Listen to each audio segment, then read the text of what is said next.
How you guys doing? Good? All right, I need a prayer.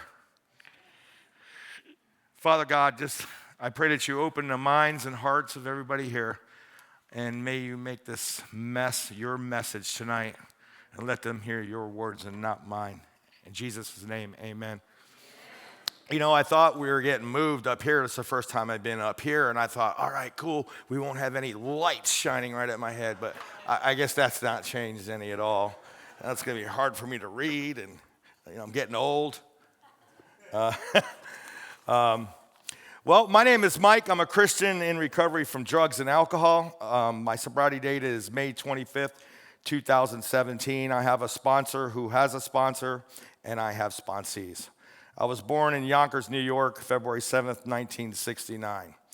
I'm just going to get straight to it here. I started using and drinking and all that at the age of 15. And I actually couldn't wait to go to my first real party outside the family when I got into high school. I remember going to that first party, drinking and staying up later than most kids, and I wanted to keep drinking, and they went to sleep. Soon after that, I started smoking pot, and I couldn't wait to use cocaine. It just seemed to be the in thing to do, and I seemed to love that way of life at that time. I had no clue what that was going to bring me. I got into a lot of relationships with girls at that time, too. I didn't realize that this would be the biggest lie of my life. I like the part in Bill's story in the big book of Alcoholics Anonymous where it says, he didn't know he was forming a weapon like a boomerang that would later destroy him. So I drank as much as I could, used as much as I could. I ended up quitting school, just getting my GED. I'll be honest with you, back then it was just basically sex, drugs, and rock and roll. It was the 80s. I remember a friend that I lived with. He actually saved me a hit of crack cocaine. Back then, it was like a new thing coming out, and I couldn't believe he saved it for me. And that started a whole nother path. Later, after years, he apologized for that. He had no idea where that would lead me. It's funny now that I think back at it, I suffer from alcoholism. I suffer from drug addiction. We both did the same thing growing up, but yet his life went this way and my life went that way. Because I suffer from alcoholism and drug addiction and he didn't. I started playing in bands and I would do concrete work during the day. I was a good worker when I showed up. And then around 19, I started traveling the country playing in different bands. The party really increased a lot. I had a lot of fun, but I wasn't realizing the chaos that was going on in my life. It was all good until I lost the power of choice. I didn't realize that at the time. I was an alcoholic and a drug addict. I was in denial now that I look back. At that time, I've already been in jail once for marijuana, and it really didn't matter much in that time. Actually, I thought it was pretty cool. That's the delusional thinking I had. The first time I ever thought I might have a problem is when I was in Philly and I headed to Los Angeles with two bandmates. We were meeting people over there to join a band and play at the Strip. I did a lot of drinking and I did a lot of cocaine. I even took a Quaalude, figuring that would keep me up driving. Delusion. It was about the time when the Monsters of Rock were going. In fact, I went to that concert and I was up for 4 days. But the reason why I mention this is that, I was the driver, and I didn't realize, I woke up on the side of the road, and I had this big thing in my head, before I left Philly that I was going to drive across country. That was going to be a really cool thing. But what happened was I woke up on the side of the road, didn't realize where I was at, and everybody was asking me, hey, how did we do last night? And I was shaking, nervous, because I had no clue where we were even at. And then I seen a sign right away. It said I-10 Texas. So I already missed, half the country. And I guess that's my first blackout. That's what happened. I ended up in California for a couple of years. I lived in Hollywood. It was a pretty crazy life. From there, I've lived in Chicago, New York, back to Florida. I can't explain how crazy this lifestyle was. So I have a 25-year drug story, alcohol story. So, I'm sure you're getting the picture of this, right? You guys can connect the dots. At the age of 25, I've already been to my first rehab, and I didn't take it serious. I didn't really think I was that bad. Imagine that, talking about delusional. My grandfather at the time even came and seen me to tell me how he found AA and he was sober, and he knew what I was going through. But being the selfish person I was, it didn't work, and I wouldn't be another 14 years until I saw a rehab. It's funny because when I went to another rehab after that, 14 years later, I didn't even know about the steps. So that first rehab, I was so not paying attention to see any steps on the wall. I always, let's see here. Kip, I told you to put this back in order. No, you didn't. All right. Okay, so after that, I got married to one of the girls I used to hang out with. The reason we got married, because she got pregnant. And we had 3 kids in 3 years. It was pretty crazy. It was definitely a toxic relationship. I had times that I would try to control my using to get good jobs and pay bills. And I actually got good paying jobs. And they would always put up with my crap. But eventually they would fire me, and I would get myself together, and they would rehire me. You know, I was my own worst enemy. I would build my life up and then destroy it, you know. Sooner or later, the addiction would catch up with me. Eventually, we got divorced after 8 years of a toxic relationship. And when I got divorced, I was really hurt about the whole situation. So I gave myself permission to go full force into this crazy world. For the next few years, I spent a lot of times in jails, got involved in heavy criminal activity, and was arrested for RICO racketeering. That really scared me. At the time, I knew I was a drug addict. I spent 15 months in jail waiting for a bond. When they finally gave me one, I conned a bondsman into letting me out with no signature and no money. That's how I was crazy to think he would say yes, and I was really good at manipulation, but only to get arrested 2 weeks later for another charge. Talk about being powerless, and I didn't even have a life to manage. And did I mention that I was handcuffed to a hospital bed right before that too? So I did 7 months.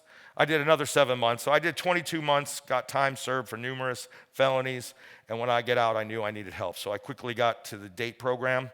I dove into recovery the best I could at that time.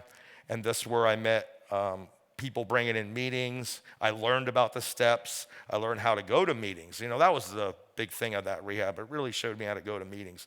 Prior to that, I went to meetings. I would usually just sit in the back, and I really didn't even know what to listen for. So I got a sponsor and really dug into the steps. My life changed, and things were going really well. During that time is when my relationship with God developed. See, I never had a problem believing in God and Jesus. I just didn't know him like I do today. I was walking around years like an agnostic while believing in him. It was then that I started to have a personal relationship with him. So things went good for about 3 years, 11 months. And I got my kids back with sole custody after being in court for months. So me and the kids got a house. I ended up with a good job, even got married after 2 years in sobriety. And I started playing in a Christian rock band and with some guys in recovery. And I was doing the deal, man. Everything was good. And I even got baptized into the church I was attending. Later, when my pastor moved away, I was introduced to Grace Church. And I met Pastor Arlene, Chris Jackson, Frank, along with many other amazing people. And this church became my home. And then I ended up playing bass for the worship band sometimes too. It was all good. About 3 years in, I started to stop doing the things that would keep me sober. And 11 months later, I took a drink and relapsed. So I had 3 years, 11 months. My sponsor was telling me, yeah, you had about 3 years, because I stopped doing all the things they told me to do. I think I kind of went backwards through the steps, you know. I wasn't carrying a message no more. I wasn't practicing these principles in all my affairs. I wasn't keeping a conscious contact with God no more. I wasn't taking any personal inventory. All the way down I take we at a step 1, and I don't go to meetings no more. And then I took that drink. Here, I forgot to mention that my wife committed suicide while I was in treatment, because I went back to treatment after that. After being out there for a while again, things got even worse. So this disease is powerful, man. So needless to say, by just going in meetings and half measuring anything, I relapse again. See, I get out of that rehab, I don't know. I just can't seem to bring myself to do this like I did before. And I half measure everything, I relapse again, and this time it got really bad. My allergy kicked in again, and this time I spent 2 years in and out of jail. In April of 2017, I got out of jail and I was put on a probation for a second-degree felony, a felony that I caught while I was in jail. So they built this case on me, and right before I got out, I had to go to first appearance and get another charge. It was crazy. And the whole time I'm in there, I'm not doing anything, but I'm stone cold sober for 10 months. And they offered me to stay in jail for this for another year, or I asked them, what else are they offering? I suffer from alcoholism and drug addiction. Just because I'm sober doesn't mean anything. I still have this disease in my head. I'm not getting any help. I'm not getting anything spiritual here. So I'm the same person.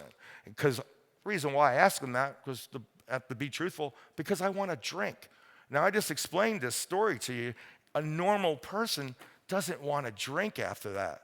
They want to change their life, but not me.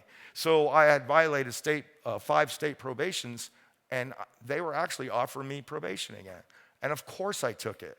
I took the probation because I want to drink. I convinced myself that I can, and then when I get out, I convinced myself I can drink. Again, the big lie. Well, needless to say, a few weeks go by. I was in a hospital. This time I OD'd pretty bad. That day I died 3 times, and I was in a hospital for a week. And that was the day I was supposed to see my probation officer, actually.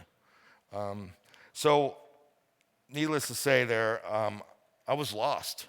I left that hospital. I was lost spiritually, physically, and mentally. And I walked around the streets for a week like a dead man. I couldn't do this no more. And I said a prayer one morning. And I believe that day I honestly was convinced of the ABCs it talked about in the big book of Alcoholics Anonymous, that I was powerless over alcohol and drugs and my life was unmanageable, and that no human power can relieve me of my alcoholism and drug addiction, and see that God could and would if he were sought. For so long I've heard the ABCs, but I'm going to tell you that moment in my life, I think I actually believed it for real. I have a problem here. Right after that, I was talking to God in this foxhole prayer, and my mother and daughter drove by me, and they ended up picking me up. It's not that much of a coincidence. I was kind of near their house where my daughter was staying, my mom's house. So they took me to my mom's house, and I got on the phone with Detox, and I had to wait a few days, but I had a bed reserved.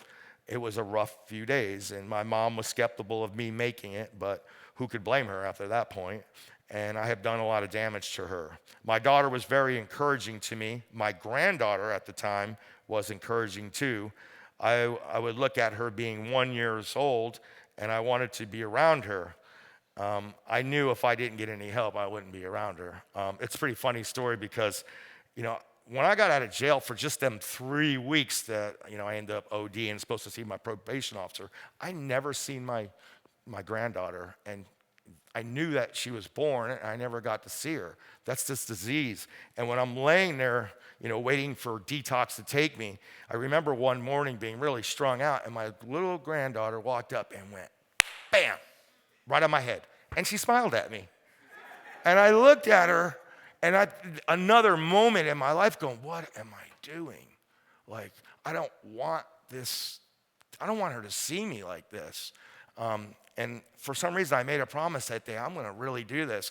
So I'm 7 years sober, and she's 8 years old, and we have such a great relationship today.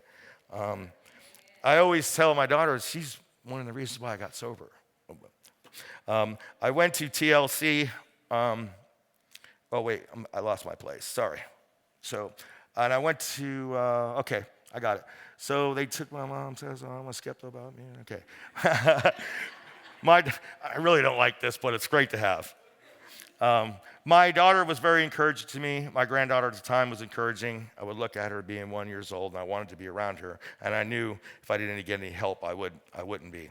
So I went to Detox, and man, what an experience. Miss JJ, one of the counselors in there, was really inspiring to me. I sat in her office. She had Christian music on, picture of the cross on the wall, and she told me how much God loved me. And we both started crying. I broke down for the first time in my life in Miss JJ's office. And she said, I was broken, and she said, with the power of Jesus in my life, I can do anything. I've heard that my whole life, but for some reason, at that moment, it hit me. I could, with the power of Jesus. So I stayed there for 5 days. I stopped taking the meds that they gave me. Not that I recommend that for anybody. I just couldn't take anything anymore. And that day that I said that, it was May 25th of 2017. So I left detox and quickly called Carrie Ann, because I knew Carrie Ann, and I got some of my old numbers of great guys in recovery. I called my sponsor again, and love came through that phone. I wasn't really going to ask him to be my sponsor. I thought I had to move to Naples and join another fellowship or something, like they were going to yell at me. But he didn't. Love came through that phone. I was amazed that he still really cared about me.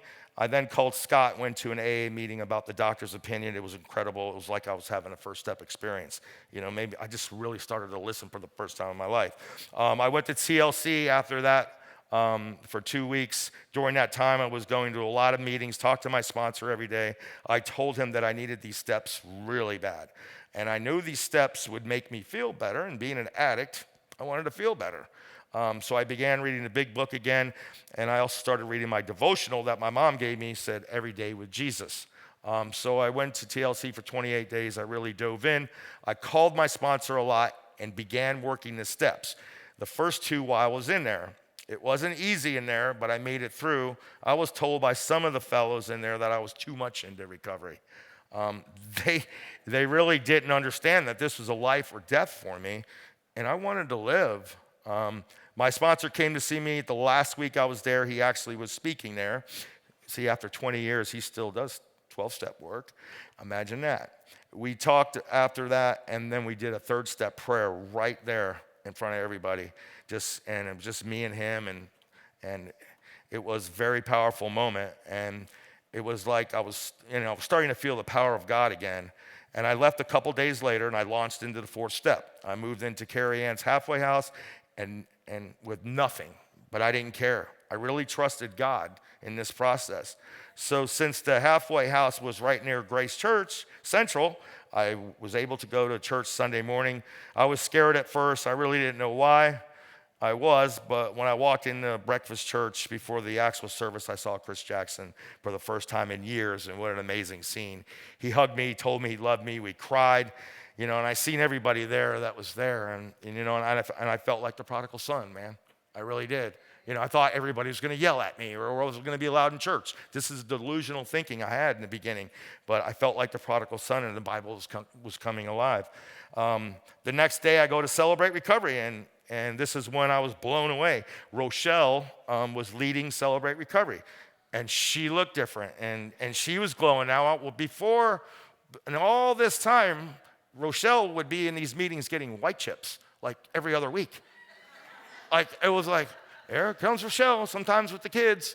And I would sit there and go, man, that poor girl. You know what I mean? And then I come and I see this whole new creation. I say this every time in my story because you don't know how powerful that was when you see somebody that you've known completely changed, And she was a new creation. She was given a lesson that night. It was amazing. From that moment on, I had so much hope, and it didn't matter how many white chips you get. God can change your whole life in His glory. So I made was over there, home group, and I dug deep into my recovery Bible. I finished my 4th step. My sponsor and I went into the into a park, and we did a 5th step. It was freeing. I felt the 5th step promise. I also started to feel the 3rd step promise after that, The promises are all in the big book. But I remember I also felt like Jesus told Nicodemus that you had to be born again in that spirit. Again, the Bible was coming alive in me. And after that, I went home, followed the instructions of the big book, spent time with God, did a 7-step prayer. Again, powerful. God put in my heart to start reading Romans again. I really understood Romans 7:14 through 25, that nothing good lives in me that is in my sinful nature. I also learned that I need to put the armor of God on so I can stand firm against all the strategies of the devil. And that comes from Ephesians 6:10 through 20. I've done a lot of amends, and God keeps revealing more to me. I feel the 9-step promises today. I have a life today that I wouldn't even think I could have, 7 years ago. Seriously, I would have sold myself short. All the steps, a sponsor, the meetings, Choose Recovery, they brought me to have a close, personal, meaningful relationship with God. I try to keep it simple. Jesus said, I leave you 2 commandments. Love God with all your heart. Love thy neighbor as thyself. Every day I try to do that. I practice to be honest, pure, unselfish, and have love. Love and tolerance is my code. This is step 10 to me, doing 4 through 9 every day. Today is about staying sober. It's not about getting sober.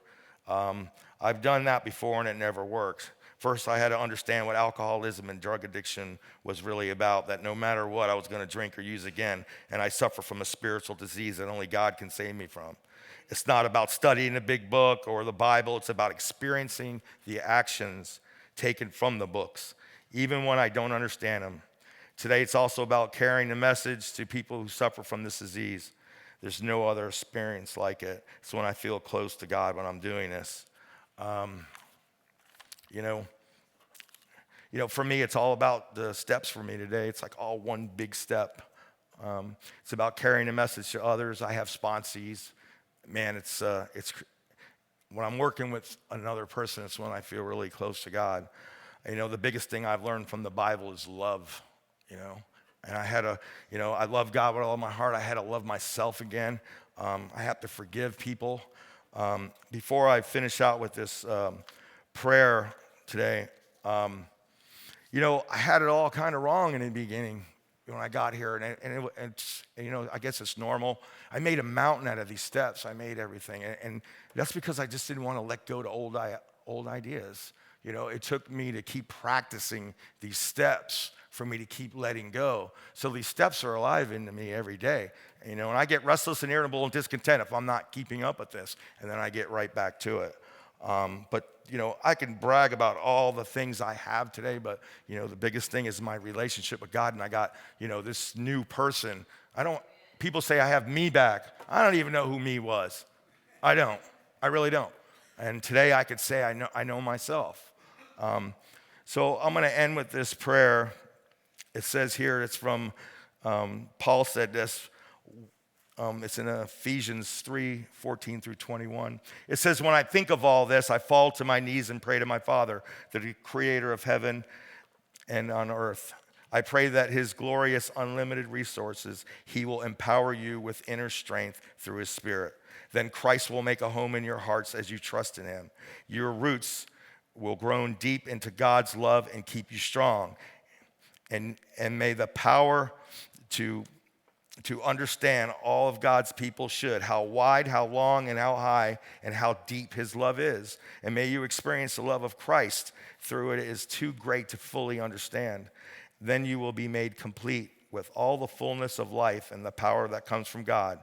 Now all this to the glory of God, who is able through his mighty power at work within us to accomplish infinitely more than we might ask or think.